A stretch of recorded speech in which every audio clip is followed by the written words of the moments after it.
National Weather Service has issued Tornado Watch number 188, effective until 2 a.m. Eastern Daylight Time Thursday.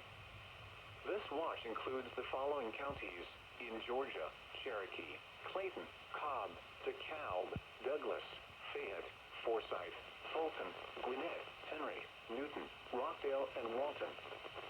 Remember, a tornado watch means the conditions are favorable for the development of severe weather, including tornadoes, large hail, and damaging winds in and close to the watched area. While severe weather may not be imminent, persons should remain alert for rapidly changing weather conditions and listen for later statements and possible warnings. Stay tuned to NWR weather radio, commercial radio and television outlets, or internet sources for the latest severe weather information.